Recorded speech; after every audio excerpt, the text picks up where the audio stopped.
on the Yep. YouTube channel, Pastoral Piper, and hopefully you can upload it to your channel as well, which is...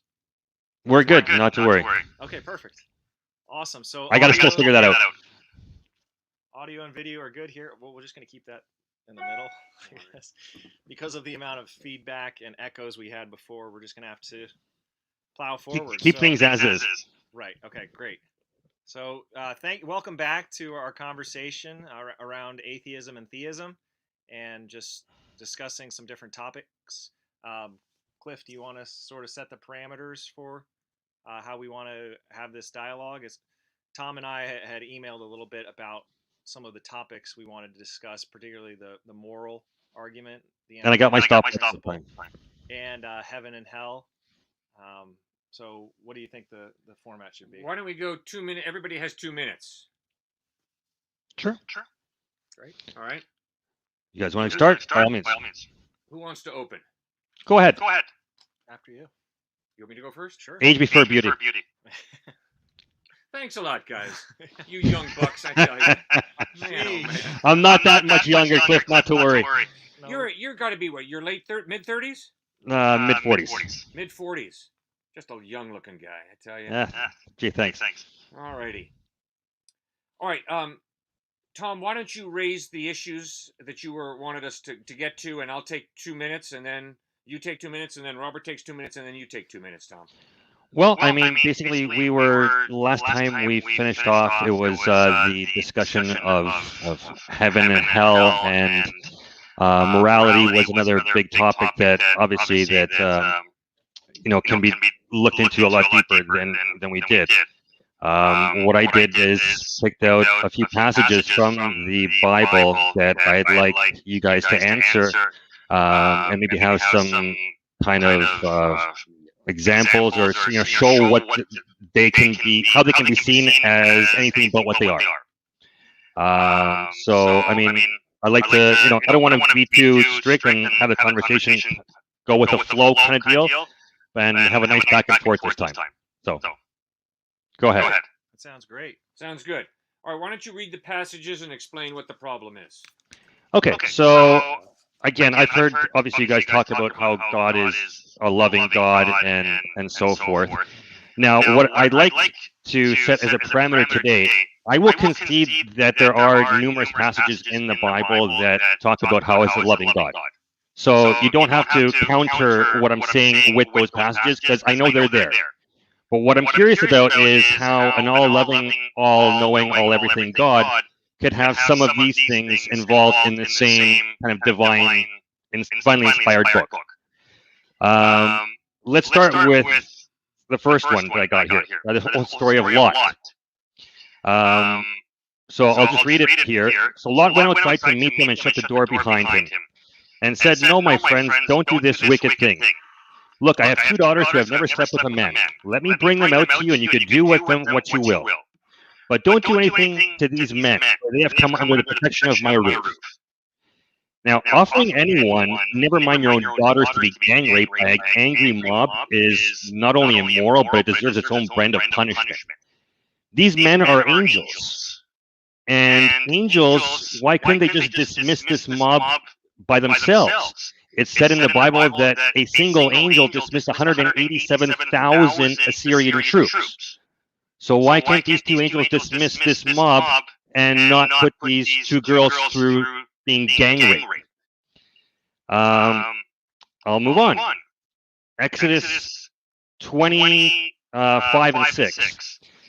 You shall not bow down to them or worship them, for I, the Lord your God, am a jealous God, punishing the children for the sin of the parents to the 3rd and 4th generation of those who hate me, but showing love to those to 1,000 generations for those who love me and keep my commandments. I cannot think of anything more immoral than punishing your great-grandkids for your crimes. And the most abhorrent thing is that all other crimes can be forgiven except not believing in this jealous God. That's a tough one. Here, Cliff, I'm sorry, I did forgot to put my stopwatch on. How much more time do I have? I don't know. Keep going. All right. I don't have my watch on either. Okay. Yeah. I'll go one more, and then you guys can take over. How about that? Yep. So anyone not believing in this God, along with their kin to the fourth generation, are basically doomed because of the vindictiveness of this God. People being divinely punished again for their great grandparents. It's just scapegoating on another level. Again, you're crucifying an unborn child because his grandfather didn't believe in a God. Again, makes no sense.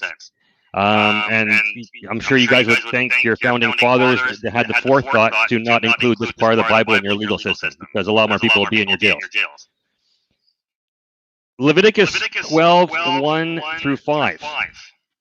The Lord said to Moses, "Say to the Israelites, a woman who becomes pregnant and gives birth to a son will be ceremonially unclean for 7 days, just as she is unclean during her monthly period. On the 8th day, the boy is to be circumcised. Then the woman must wait 33 days to be purified from her bleeding. She must not touch anything sacred or go to the sanctuary until the days of her purification are over. If she gives birth to a daughter, for 2 weeks the woman will be unclean as during her period. Then she must wait 66 days to be purified from her bleeding." This is clear and concise sexism and misogyny in the Bible from the onset of birth. If you have a son, you are only unclean for 7 days and are not totally purified until 33 days pass. In between, we'll insert some general mutilation for good marriage. But if she has a girl, she'll be unclean for 14 days and require 66 days to be purified. I hope you all have women in your life that you can look at and say that you, as human being in the 21st century, stand above essentially filth like this. I'll stop there and let you guys kind of touch on these three. Do you want to take the first? We'll go from there. All right.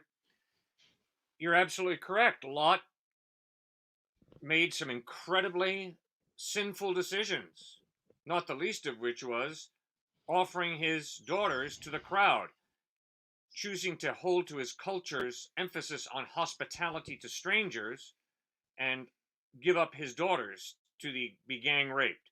That is pathetic. That is evil. But I can promise you that says nothing about God. It says a lot about Lot. It says a lot about that culture. Judas Iscariot betrayed Christ for 30 pieces of silver. The Bible is not saying go out and do likewise. And so Lot offered his daughters to that gang to be raped. And the Bible is not saying, God is not saying, go out and do likewise. Not only that, when you read the scriptures carefully, what you begin to realize is we're all fallen, sinful people who have all traces of good in us, and we all have traces of evil in us. Well, where's the morality in that? Is the question. It is not a moral teaching. The mistake you're making, Tom, is you're thinking that when the Bible records an historical event of Lot granting the men his 2 daughters, the mistake you're making is you're thinking that that's what the Bible is teaching didactically as a moral teaching. It's not doing anything of the sort. The same way when the Bible records David committed adultery with Bathsheba and murdered it up by murdering her husband Uriah, that is not a teaching on morality. That is a historical narrative recording sin, recording evil. Actually, didn't they kill the baby that came as a result of the adultery? They didn't kill it. The baby died, yes. Okay. So, you've got to be careful when you take historical narrative and turn it into a didactic moral teaching. That's not accurate. That's not fair. How can we know the difference? By reading very carefully, studying the difference between historical narrative in Genesis and didactic teaching in Leviticus, in the 10 Commandments, in Exodus. You've got to respect literary style, otherwise it's going to lead to massive confusion. Okay, go ahead. The second one? Second one is Exodus, a jealous God. Tom, if you really love your wife and if you come home one day and she's in the arms of another man, if you're not jealous with a holy jealousy, then you don't love your wife, I would argue. There's a difference between selfish jealousy and righteous jealousy. God is jealous for us as a husband is jealous for his wife's affection when she's flirting with another man. God is jealous for us as a father is for his children who are cavorting around with a drug dealer. If I see my children beginning to form a relationship with a drug dealer, I will be jealous for them, and I will seek to separate them from the drug dealer. But you're not going to punish your great-grandchildren for a choice that your child's made. Okay, that's a third point. I think it's rather clear that when you study children of alcoholics, children of divorce, you will see how the consequences of my sins will be passed down through the generations. It has nothing to do with God punishing those children for what I've done. It has to do with the fact that sin is its own punishment. It leads to consequences that stretch down through the generations, as do good decisions. You and I are enjoying this incredible technical technology. That's Okay, how we're can able I to just say one thing? Just because I had it growing up, I had an alcoholic parent, and you can do one of two things. You can follow the path, or you can go completely opposite. And I don't touch alcohol today. I don't care for it. I might have a beer here or there, but it doesn't mean you're going to fall down the same path your parents are. That's right. Right, but when it comes to prenatal alcohol syndrome and the effects of Chernobyl upon individuals and of where it is more systemic and environmental, it does beg the question, okay, what's going on here generationally? But again, you're the one responsible for this. You're not going to pass the responsibility on to the fourth generation on for a thought crime. Well, part of it is not worshiping a god is a thought crime. Well, it's not just about the thoughts, right? It's also about our actions having effects upon other individuals by ourselves. I like the no person is an island saying, that really. But what I'm saying is, in this passage, right? This is what we're focusing on right now. Mm-hmm. How can you justify being punished to the fourth generation for a thought crime? How is that moral in any way? How is that any like I can't put my head around it. I'm sorry. Well, I think part of that, I only bring up Chernobyl and some of these other instances of people's having defects long after the incident as the consequences to others' actions that mar all of us. I mean, Cain and Abel. But again, we're punishing someone that's not even alive for someone else's thought crime. Right, but that's ultimately not us who's punishing or who is leaving. That's the God. Well, he's respecting our free will, and when we abuse our free will, that has ramifications not only for ourselves but others and to the fourth generation. I don't know what my great grandparents even did for a living. Well, in this country, never mind what sins they committed. Right, but in this country, we have a real issue with lynching and with. Well, you sure did used to. After effects of slavery and so on and so forth. So, I mean, it's a messy topic, but I think part of what.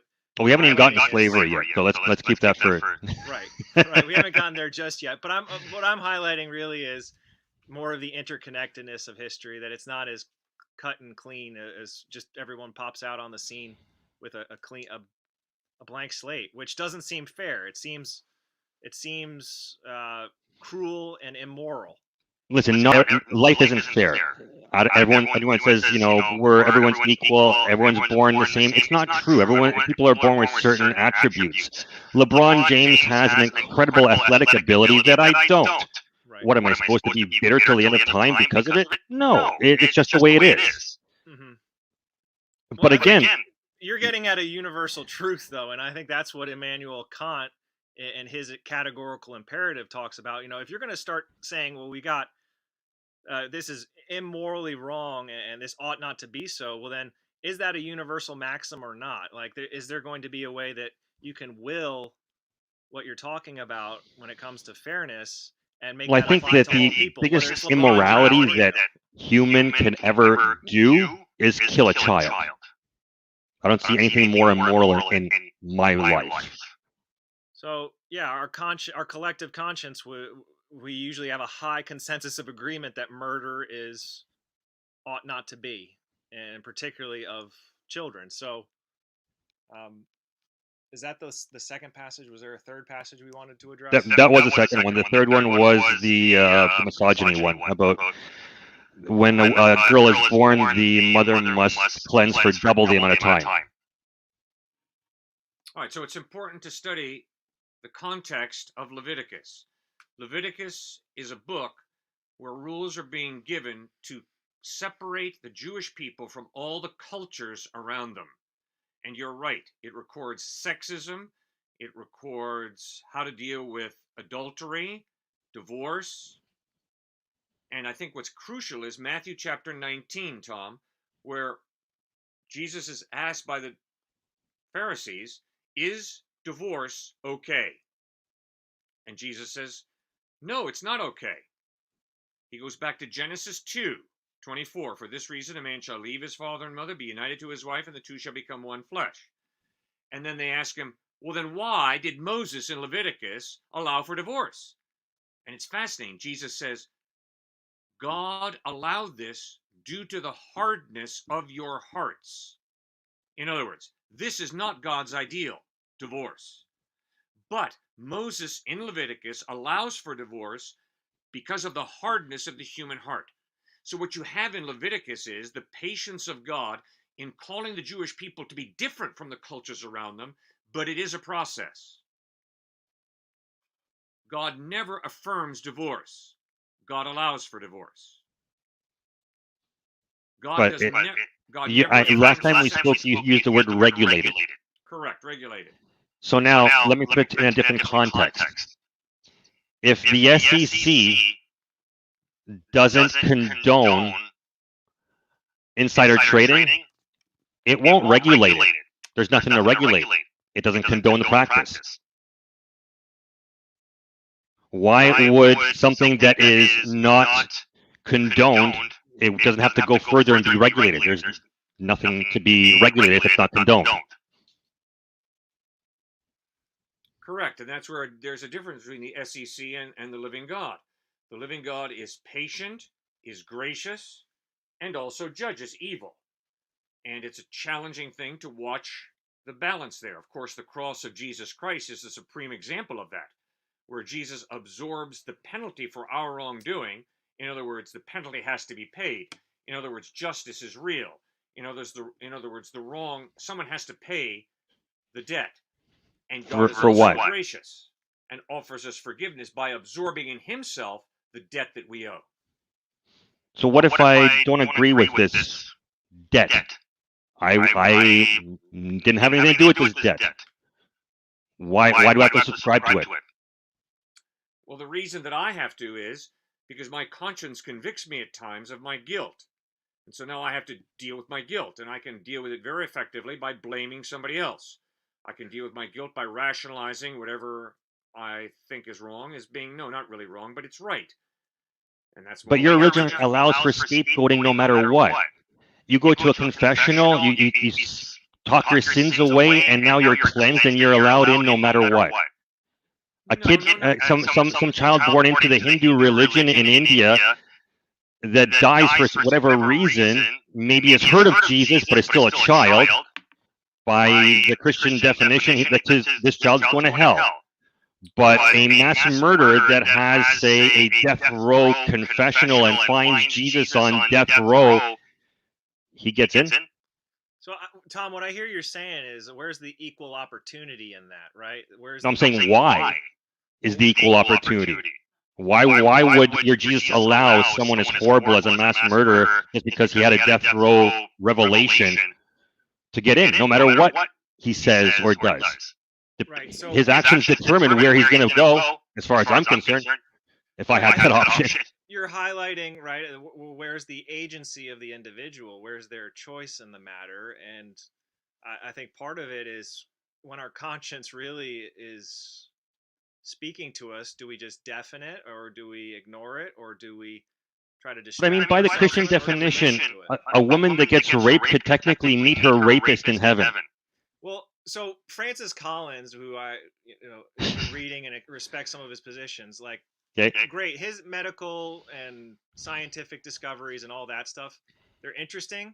Correct. But when he talks about his daughter being raped at knife point and thinking through goodness, forgiveness, like what all this stuff is, I think that's him being intellectually honest about, okay, that person had the agency and the choice to do that. It's not just their DNA is the destiny that rapist was just acting out of a biological urge and we can't hold him responsible. We all live within a system of what I mean. Even there in Canada, where you are, there. Remember a few years ago there was that Toronto van attack. Yeah, the guy just got sentenced today. Yeah, he got sentenced today. He killed 10 people in a Yeah. van, and he admitted to doing it, but Completely. his defense lawyers Tried to make him look out to be insane. Yeah, they said he was on the spectrum of autism disorder or whatever else, but the judge dismissed that and said no, this was the act of a reasoning mind, and I'm not going to even name him as he's going for some type of notoriety, but we hold people responsible because we say that they have a free will, they have agency in the matter, and therefore to say that God doesn't have that same all-knowing or way to level the playing field for all of us at the cross and say, you know what, each person is going to have an opportunity to get to know me, or they can reject me, and I will deal with each person on an individual case-by-case basis. I think that's well within reason when we begin to understand and hear these personal stories of whether it's the Toronto van attack guy or the rapist who took advantage of Francis Collins' daughter. I think there is a debt that we all recognize, a moral debt that has to be paid, and that's obviously what the message of the cross points to. All right, where do we leave off? I think the last one, right? Yeah, all right. I think the Levitical law, as far as I think of it now, like today, there's longer maternity leave than there is paternity leave for good reason.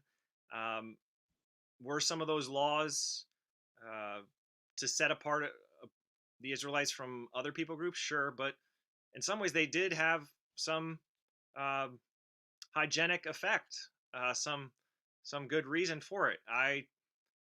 So why? I'm just curious. In one passage, it says that we're all made in the image of God, okay, men and women. Right.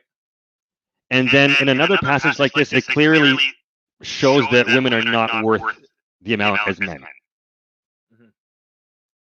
Is like, if you're going to hold a position, hold the position. Be somewhat consistent with it. Well, I think for what's his name? Moses, the leader, he had Aaron and Miriam, so he had a male and a female represented there in leadership. But again, this is showing that from birth, they're showing that a woman has to cleanse herself more because she gave birth to a female baby.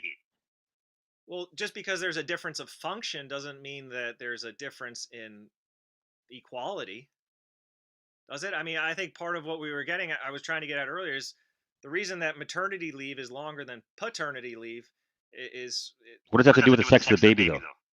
Well, it's the mother is being given a chance to take care of the child in a way that the father cannot.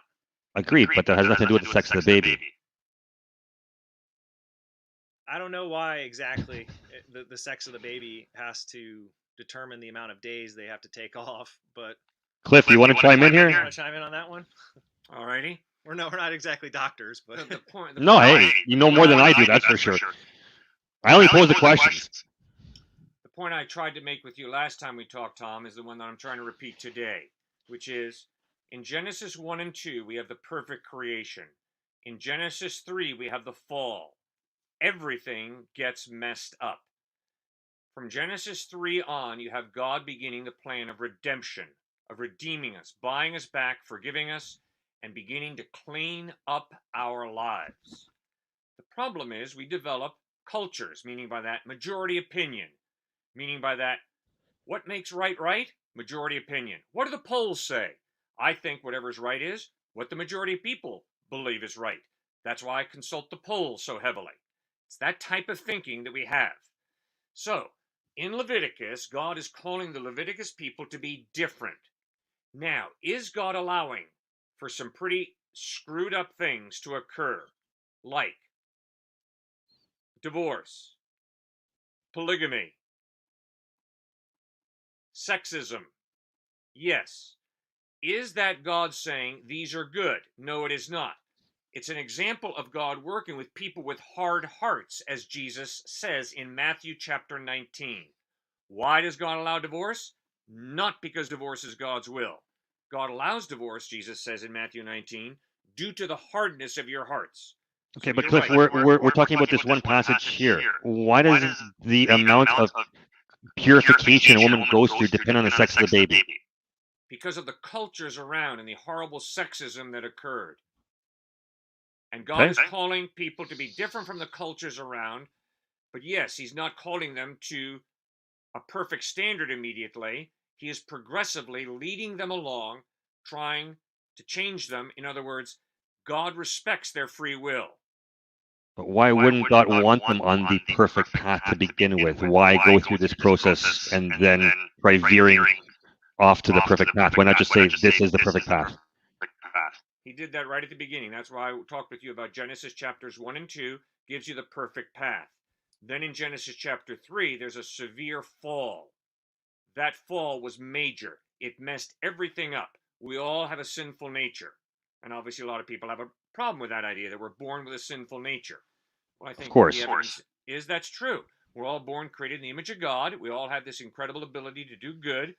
But this image of God has been horribly defaced by sin, and we all have a proclivity to do evil. I mean, Richard Hitchens said it great. Good people will do good things, bad people will do bad things. But it takes religion to make good people do bad things. That's baloney. I would agree more with Blaise Pascal. 9/11 says otherwise. I know. So I think that's where Jordan Peterson takes Sam Harris to the mat and just crushes him when Sam Harris goes at, well, the reason I can't believe in God is because of 9/11. I think that Sam Harris there's more than that, is but a type of scientific determinist who isn't intellectually honest with how free will and other issues really work. I mean, sure, he can talk about, neuroscience and all that other stuff, but when he gets to ethics, he doesn't allow for a free will that's abused. To just say that religion is the source of war, though, is so overly simplistic and backwards. I think that it's a little bit more. Anyways, I'm just part of what I was trying to get at too with the whole Cain and Abel story is that there you have people who Cain and Abel, they brought their gift before God, and God approves one more so than the other, and this envy enters Cain's heart or his mind, and he just wants to go out and he kills Abel. Now, I don't know exactly about you, but for me, when I think about the paradox that is a human being, we have potential for great good and we have potential for great evil. Okay. Blaise Pascal said that we are both the glory and the scum of this universe. Yep. Meaning that we have, and I think he's really highlighting there clearly just how much of a paradox we are when it comes to what we choose to do with our free will. We hold people to being responsible for their actions because we believe in their agency, in their rationality, and their ability to make a choice, decision. We hold them responsible for that. And part of what the judge there in Toronto concluded in that lawyer's defense of the van attack perpetrator was, no, this is the act of a reasoning mind. This mind has reason to it, and whatever his reasons were for choosing to do that with the van, he can be held accountable. Yes. Now, can we take that same line of logic and reasoning and say, well, across cultures, seems like we all agree that murder is wrong and it always has an element of cowardice to it, and say that there could be a moral lawgiver, a God, who would hold us accountable in some ways to it. Is that reasonable to draw that parallel? I don't think so, because again, you're inserting a God into the equation where, as I said last time, I don't think God is an answer to anything. It just creates more questions. What is God? What God? Where does this God live? Can this God interact with our life? How? I mean, the amount of questions that opens up is truly endless. Mm-hmm. right? So, in my Is there a opinion, problem with continuing to ask those questions and continuing to go with that and say, well, they're just endless, so we should just give up on that the idea? problem with taking an unfalsifiable stance is that no one can counter it with anything logical. Because no matter what, you're taking an unfalsifiable stance of God. I can't disprove it. I can't disprove farting pixies. Mhm. You know, when you put your hands together and say, "Oh dear Lord, I'd like so and so, can you please make me, make this backache go away?" Mhm. Well, replace God with farting pixies, and it makes no difference. That's assuming that the purpose of prayer is to get the cosmic bellboy to fetch your bags and do exactly what you request. See, Whatever so it may much- be, so much of your even if it's just thinking, health. Tom, is based on false understandings. But even if it's just health, general health. Prayer, false understandings of God. You can't do that, Tom. That's intellectually dishonest. I can't ask for general health for my family as a prayer. You can pray for whatever you want to, but if you have a presupposition that prayer is the way you get from God whatever you ask, that's about as naive as thinking that if you love your children, you're going to give them whatever they ask. That's absurd. Okay, so which passage of the Bible then is correct? The one that says that it just requires faith alone, or that requires faith along with work? Because they're contradictory. No, they are not contradictory. It's real simple. You are saved by grace through faith alone. But guess what? If that faith doesn't work, it's a superficial, hypocritical faith, and that's why Jesus attacked hypocrisy, religious hypocrisy, so intensely throughout the Gospels. That's a simple one, Tom, and I think you could figure that one out all on your own. It's well, not like I told Rob in our email, it works. like I told Rob in our email, I say, and I know you've heard this position, that faith is the most dishonest position possible. Well, then why do you have so much faith, Tom? I don't. Yes, you do. You have faith in your wife. You have faith in your children. Every human relationship you have is based on faith.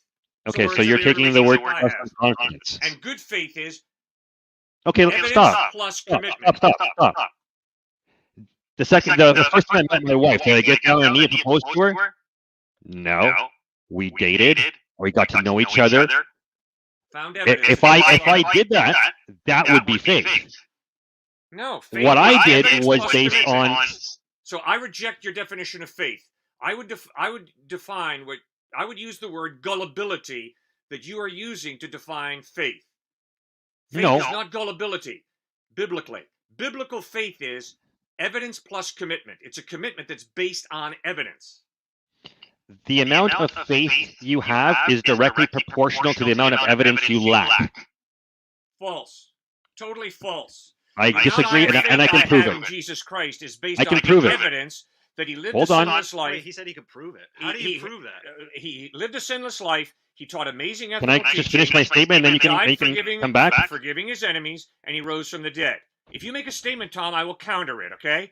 But let me prove I'll it. listen to you, and you listen to me. Let's respect each other. I know, but I'm saying let me prove my statement, and then you can counter it. All right? So my statement again was the amount of faith you have is directly proportional to the amount of evidence you lack. The reason for this, and I take faith at the actual dictionary definition of it, not trust or confidence. Faith is believing in something that doesn't have another reason. So, if I have, hold on. If I have evidence to prove my position, I'm not going to say, well, I believe it just because I have faith. I'm going to show you my reasons. Yes. Right. And again, faith, in order to come to this divine knowledge of an afterlife, the only way I can get to it is with faith. That is extremely dishonest, and I mean, the fact that you're telling me that you can achieve knowledge that I can't based solely on faith is nonsense. Your thinking is nonsense. Nobody says that the way to heaven is to have faith that there's a heaven. You have faith in Jesus Christ. You don't have faith in heaven. You have faith in Jesus Christ. And the evidence is that Christ is reliable. That's why you trust him. And then when you experience his trustworthiness in your life, then you believe there is a heaven because Jesus promised heaven to all who trust in him. It's that simple. So those who don't believe in Jesus, what happens? Because I have faith. I don't believe there's a heaven because I have faith. I believe there's a heaven because the evidence is Jesus Christ is reliable. He doesn't lie. He said, I'm going to die and then rise from the dead. He pulled it off. So therefore, I trust him with my future because the evidence is he's no liar. He's totally in touch with reality. He lived an amazing life. That's why he's credible. That's why I trust in him. According to a single book. And then, so that then is a legitimate question. And so what you have to do is you have to study what's the evidence that that book, those Gospels of Matthew, Mark, Luke, and John, are historically reliable. Or what is the evidence that they're not reliable? And that's what you got to work through then on your own, intellectually, honestly. Correct. But what we cannot do is examine the historicity of the Bible by using the Bible. That's baloney. I study the historicity of the Quran by looking at the manuscript evidence of the Quran, not of any other book. I determine the reliability of the Quran by studying its internal consistency, lack of contradictions. I also determine whether it's reliable by finding out how close are the earliest manuscripts that we have of the Quran to the actual writing of the Quran.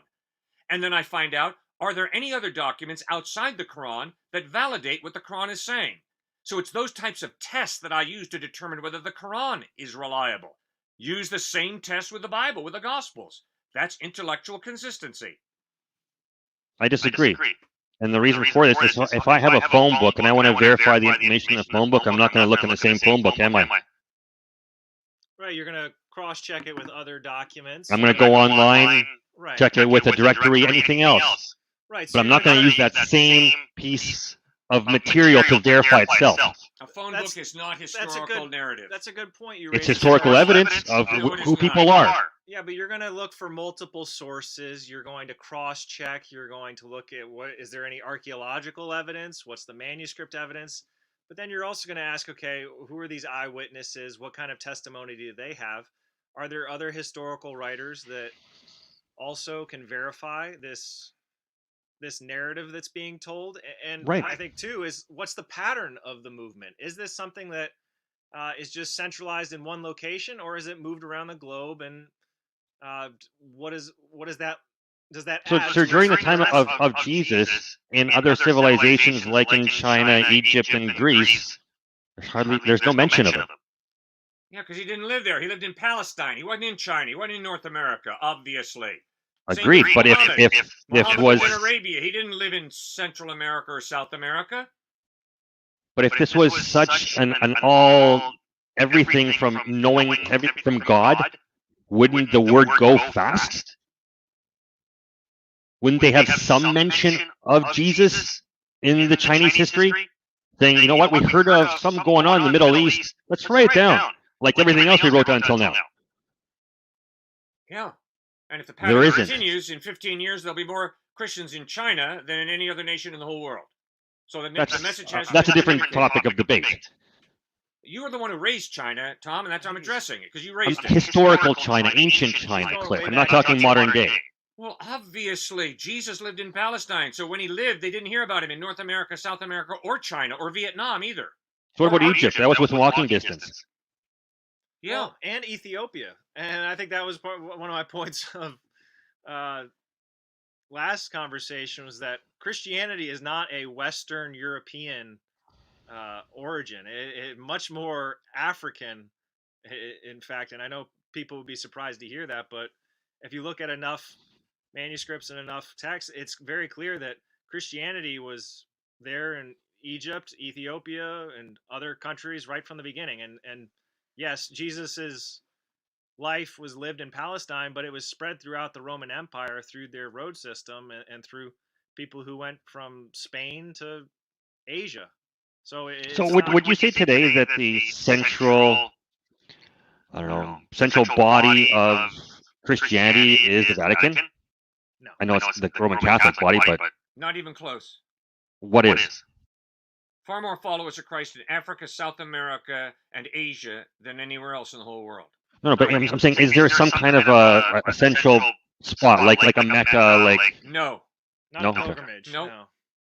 When Christianity first started, it was in Jerusalem. Yes. Then it went up to Antioch in Syria. Then it went down to Alexandria, Egypt. Then it went up to Eastern Europe, then to Western Europe, then to the United States. And now today, it's Africa, South America, and China. That's one of the reasons I believe in Jesus, because he's so relevant to everybody around the world, not just to Arabs, not just to Caucasians, not just to Western Europeans or South Americans. The message, the gospel of Jesus Christ, of God's love and truth, is relevant to every single human being on the face of the earth. But then we go through some of these passages, and it's clearly contrary to love. Like, I mean, I have one here of, there's, here, let me just read this one. It's Psalms 137, 8 and 9. Daughter Babylon, doomed to destruction. Happy is the one who repays you according to what you have done to us. Happy is the one who seizes your infants and dashes them against the rocks. I can't even conceive of such horrible text. Never mind putting it in a holy, moral book. No, the Bible is not a holy, moral book, as you're defining holy and moral.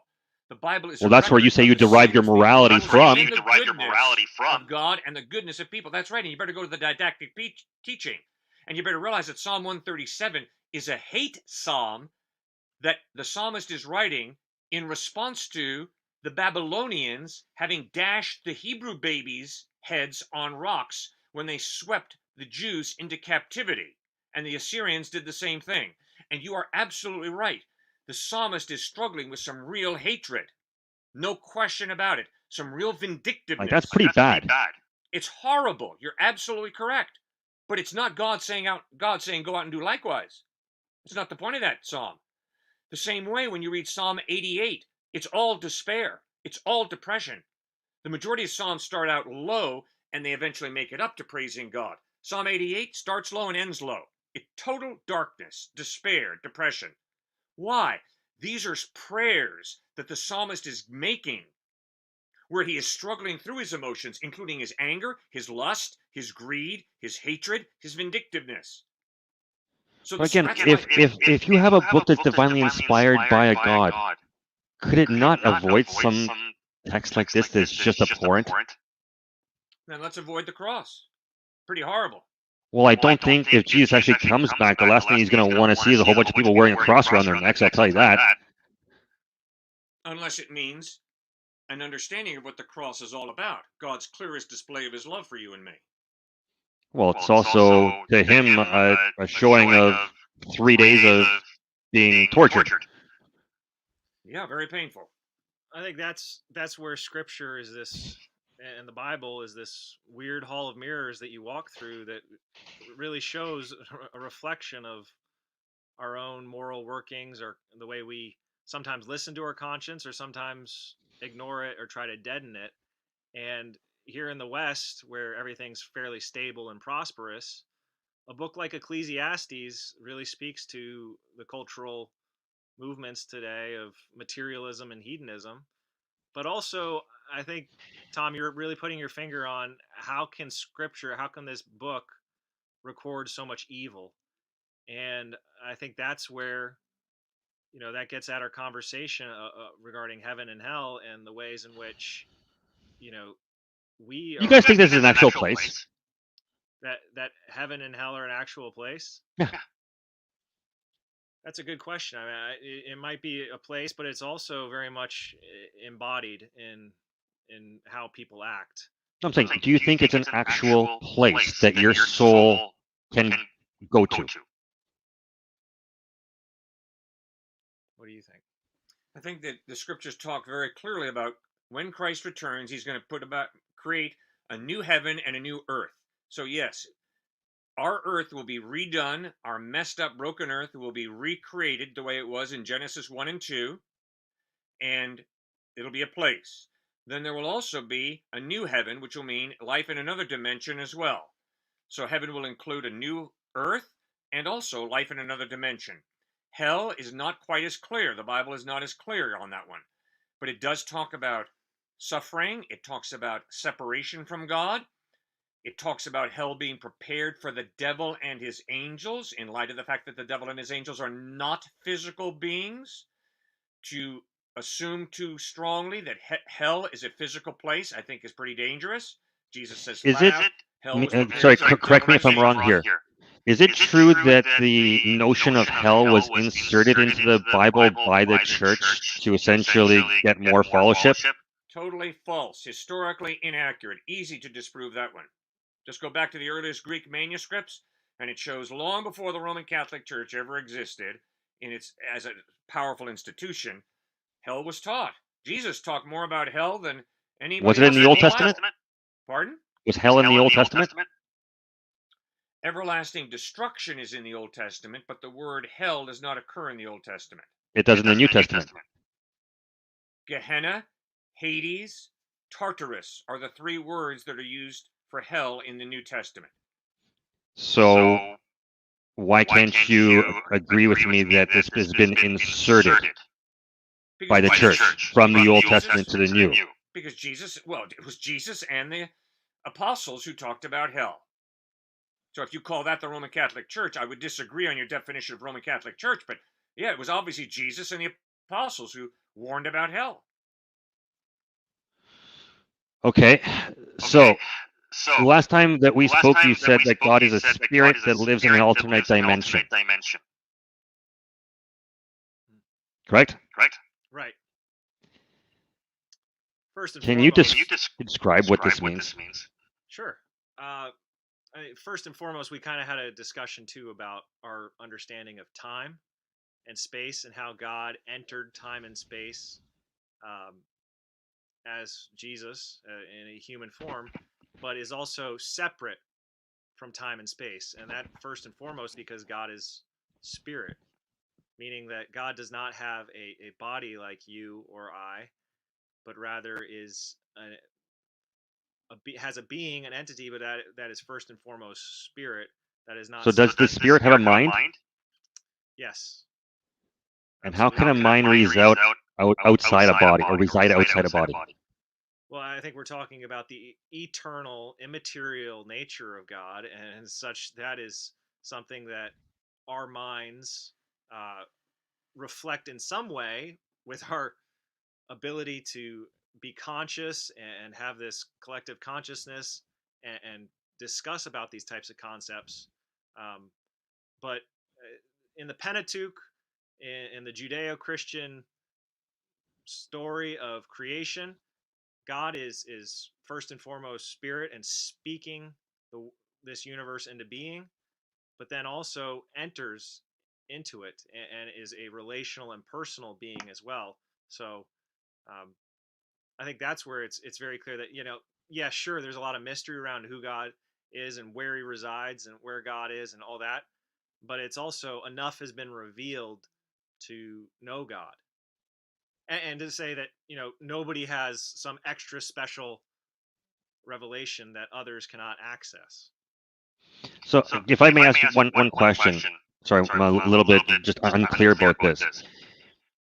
Yeah, I was told that if you trace the genealogy of Adam and Eve in the Bible, you get approximately 6,500 years. Okay, do you have a Bible with you, Tom? No, I do not. I was just told this by a very strong believer. Right, I understand. Okay, can you pull up the Gospel of Matthew, chapter 1, verse 1? Pull that up and read Matthew 1:1.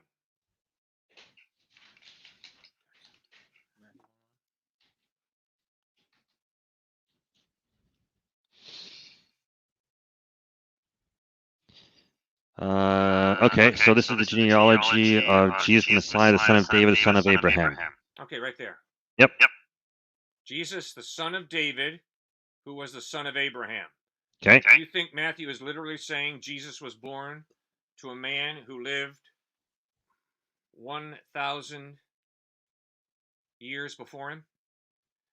Do you think Matthew's literally saying that David was born of a man, Abraham, who lived 1,000 years before him? No. Obviously, the term son of can mean descendant of. Therefore, to go to these genealogies and be overly precise, I argue is being intellectually dishonest in that a person is making the Bible say more than it really says. I hope you noticed in our answer to you, Tom, about both heaven and hell, how much mystery there is. Sure. Okay? Well, that is because we are trying to respect the text. And if anybody can read Matthew 1:1 and then say the genealogies in Genesis or the genealogies in Matthew give you a time schedule on how old the earth is, come on, Tom, that's not fair of that person to do that. Okay. The other one question I have was this. In the actual just creation account of the 6 days, and the God rested on the seventh day,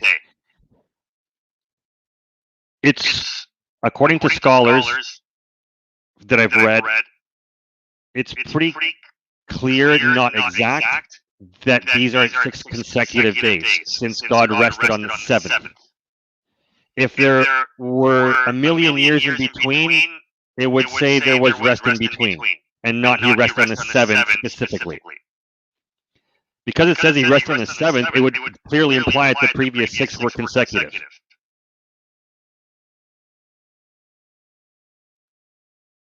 You guys froze up. Okay, and? I think your video. Oh, there we go. Oh, are we there? Hello? Yep. Oh, there we go. There we go. Sorry. Okay. Sorry about that. What was the question? So, how is that reconciled? How is that reconciled? When there's so many different interpretations of the initial creation account of everything. Tom, one of the reasons it's a delight to talk with you is because you have a very sharp mind and you're very skeptical. If you have those tools, not everybody has those tools to work with, Tom, but if you have those tools to ask hard questions and to be skeptical, you owe it to yourself to study hard. And to study hard, when you read a document, literary style, literary genre. Genesis chapter 1 is clearly some type of Hebrew poetry, some type of symbolic language. Why? Hebrew poems did not have last word of line rhyming with the last word of another line. Instead, what was used was parallelism. I would encourage you to read Genesis chapter 1 and realize the parallelism of day 1, creation of light, and day 4, the creation of sun. Day 2, creation of separation of water and land. Day 5, creation of birds and fish. Day 3, the separation of the earth from the water. Day 6, the creation of land animals and human life. That's parallelism. Day 1 to day 4, day 2 to day 5, day 3 to day 6. So it seems to me rather clear that he's not giving us a chronological stopwatch account of creation. Instead, he is putting into a very symbolic form of language that probably is a type of Hebrew poetry, creation. So when they talk about the firmament and the windows and the water being allowed in from the heavens to fill the oceans, is that also poetry? That sure is.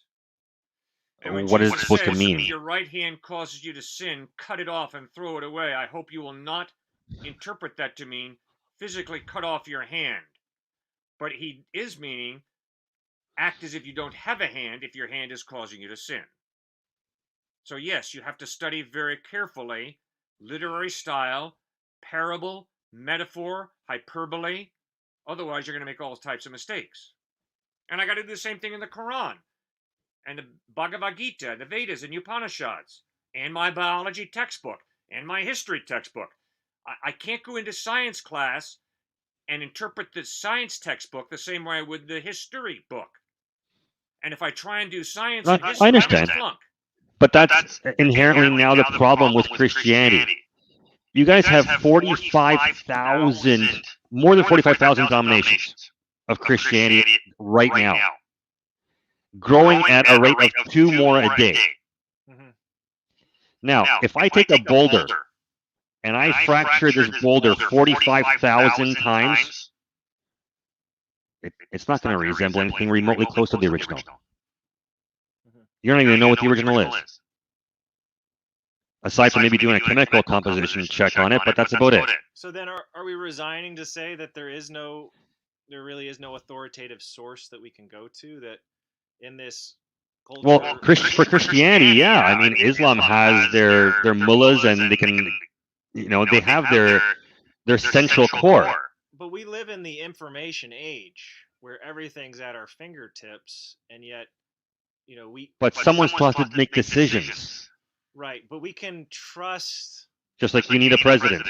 right, but we can trust manuscript evidence if there is enough cross-referencing, multiple sources, academic authority, archaeological evidence to at least give us a portrayal of what happened.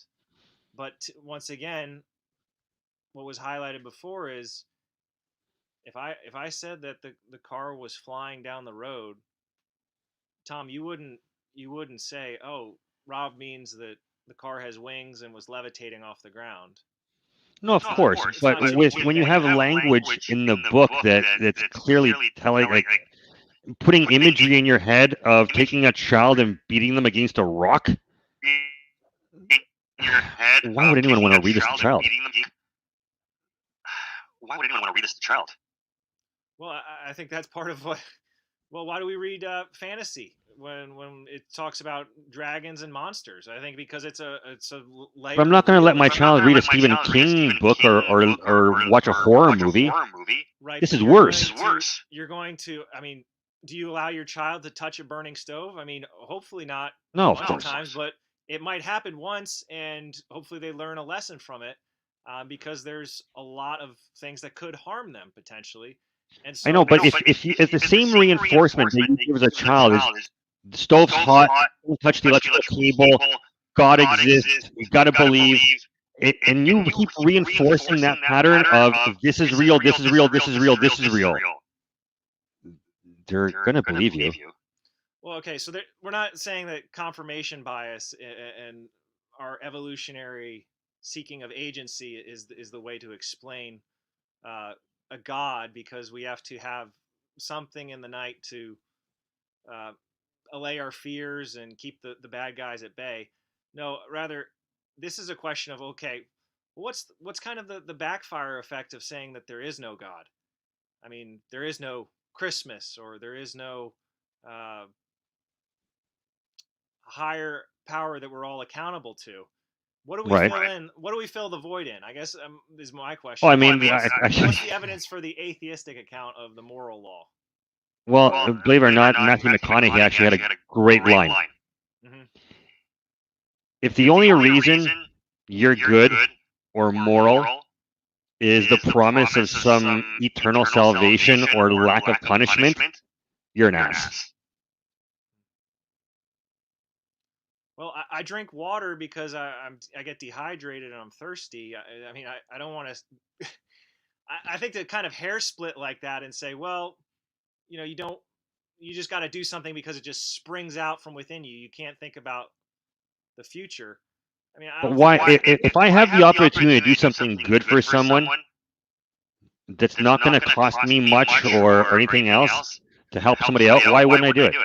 Right. I think that's a great point you make. But when you're teaching your children about this principle of delayed gratification, and how delayed gratification is like one of the kind of hallmarks of a child developing into an adult well, and being able to get through the job or do something nice for someone else and delay gratification. Do you think it's good to teach a child that they can be absolved of their responsibilities if they pray hard enough? Yes, if they, well, I think once again the whole issue of prayer is a fascinating one, because people have twisted into, well, prayer is simply an exercise in getting. No, but if you go into an actual confessional and you do whatever you do in there, I don't even know, I've never been, you're cleansed. Well, people just replace that with a therapist today. If you go into the therapist, you're cleansed. You're no, but if I go to a therapist, I'm not gaining a free pass to heaven. Well, you might get a free pass from the courts if you have a serious enough mental illness, or as this Toronto van attack lawyers tried to posit. But I think part of what we're going back and forth with here is, yeah, there is some sense of us having a reckoning. that there is heaven and hell here on earth right now, and there seems to be some type of judgment day out there in advance, and we're uncomfortable with that. I think in the I West, think you're more uncomfortable with the party going on without you than Judgment Day. That's what you're uncomfortable with. Yeah, maybe I have a little existential angst, a little fear of missing out. But I think part of it too is like when I look over at another country's history and see just how horrific it is as well, and look at ours and see the evil done there. What does it mean when MLK says that the moral arc of the universe is long, but it bends towards justice? Is that just wishful thinking of someone with an intellect who was able to communicate clearly and gather the masses, and now is there is no universal moral arc. Morals take a mind. If all the minds disappear tomorrow, there's no morals. All right, but if you were to say that there's no universal moral arc, then what are you positing is in its place? Just total randomness, right? Meaningless. It goes towards nihilism, which nihilism is a scary philosophy lived out, right? It's just nothingness. It's MLK. He was just totally wrong in saying that the moral arc of the universe is long, but it bends toward justice. Versus Adolf Hitler talking about Mein Kampf and his struggle and just how economically depressed Germany is, so they have to take it out on somebody. You and I have been dead for a lot longer than we've been alive. Right, but I think the reason we're having this discussion of these ideas is because we're both elitist when it comes to ideas. We understand certain ideas have a lot of consequence to them, and some are better than others, but we're more egalitarian when it comes to the value of each human individual. Yeah, people are equal, but what's the metaphysical foundation for saying that we're equal, or that we have even an equal opportunity before God to either get into heaven or go to hell? Well, obviously that's not true, because Muhammad in Saudi Arabia doesn't have that same opportunity that you do to get into the heaven according to your God. Well, is it my God, or is there really just one God? Well, I think each religion has their own. That's why it's another separate religion. Right, so you're highlighting their differences and their disagreements, but underneath all the baseline of that, sure, they all have a creator God, unless you're Hindu and believe in multiple deities. Right, but I really don't think that explains reality in a clear way. Now, maybe sorry, that's my what own doesn't explain bias, reality? that there's just multiple gods everywhere, and we just have to watch out. Well, if you're truth to Pascal's wager, then you have to believe in everything until it's proven wrong. Well, Pascal was getting at too, right? That if there is a God, we would wager that it would be more beneficial to try to get to know God than to just say, no, there's no God, there's nothing. Sure, but again, then you have there's no end to this. I have to do it with every God ever, just in case, cover my bases. Well, seems kind of silly. Cover your bases as if God is hiding? You think God no, as if you don't know which religion's right. Well, I think part of it is too is saying which one has the most explanatory power. I mean, what if everyone's wrong and it was one of the gods of history? What if Zeus is an actual god? I don't know. Well, I think if you look at the writings around Zeus, or you look at the writings around Muhammad, or you look at the writings around Jesus, or the writings around Buddha, you'll see a lot of differences between them. And so you'll have to say, okay, there's a lot of disagreement. They're not all the same. It's not all paths lead to the top of this mountain or whatever. So I have to ask myself, am I really being honest? Am I really looking for the evidence, or am I just kind of just tasting the different flavors and just saying, no, none of this makes any sense? Well, I mean, Cliff mentioned this last time that he doesn't believe we're accidents. I do. I think it's extremely arrogant to think otherwise. To know that 99% of everything on this earth died for you and I to be here to have a conversation is extreme arrogance.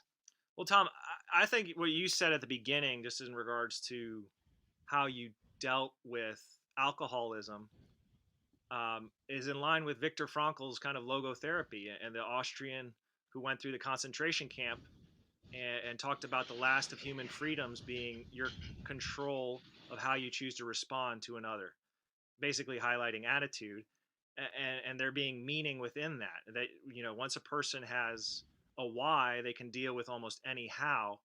And so to just say that it's totally meaningless, I think that sure, that goes along with Nietzsche and the death of God, but I don't think that most people live their lives that way. See, the unfortunate part is the value of human life is a weird subject. I value, obviously, life. I value you guys. I value my family. But the problem that I have in an intellectual kind of philosophical way is, especially down your guys' way, the cost of a bullet is 25 cents. The cost of a bullet is 25 cents. Now, if that's the price that it would cost me to take your life, then that's the value that I'm placing on your life, and you're dead. So if every bullet were made $10,000, there'd be no more mass shootings, first off. But again, if we're talking about human value, human life, when your own corporations have put this small value on life, how can anyone else talk about how grand it is? You see the contradictory? Oh, totally. The hypocrisy and the way in which money is God, and sort of the effects that has upon a society at large, and the way in which social contracts don't really mean much anymore. It's get all you can, and the rest to hell to everybody else. And that's certainly highlighting, I think, a rotten fruit of the Enlightenment that just places the authority with the individual. And if that individual is a CEO who says bullets can be 25 cents, if that helps the bottom line. Hasn't it always been that way? The golden rule? The guy who has the rule, or has the gold makes the rule? I mean, I hope not. I hope what Immanuel Kant did with the categorical imperative, and other people who I mentioned, MLK, or others or even Francis Collins, and thinking through what horrific thing happened to his daughter. I think that they are really grappling with, okay, if the moral authority isn't with the individual, and it's not with the culture or those in power, and if it's not just a matter of a democratic vote, then there's something in the universe that's saying ethics is transcendent. This is something of the human is made in the image of a creator. Guys, I think that's a good place to call it. Tom, this has been an absolute delight once again. Likewise, guys. Thank you very much. Yeah, we've gone over an hour. Tom, is there any way we could resume this next Wednesday at 3? I don't think 100%. Love to. All right, great. Tom, we will look forward to resuming this conversation. Tom, I really respect and appreciate the way you put together some questions. So if you could do that again to help us get keyed up and off on a fast start, that would be awesome. And I would appreciate, too, if you could maybe share just a little bit about your thoughts on humanism or free thinking, yes. or what, some of those thinkers that you've been inspired by in grounding morality or whatever it might be. Or that's a great point. Tom, could we start off with that? So next Wednesday at 3, if you could start us with an explanation of your philosophy of life that you have found attractive, and then, obviously then why you have found it so attractive. Absolutely. Great. So let's start there next Wednesday, 3 o'clock. Gents, it's been a pleasure. The pleasure's been ours, Tom. Thank you, sir, so very much. Have a great day. You too, man. Take care. Bye-bye. Bye-bye.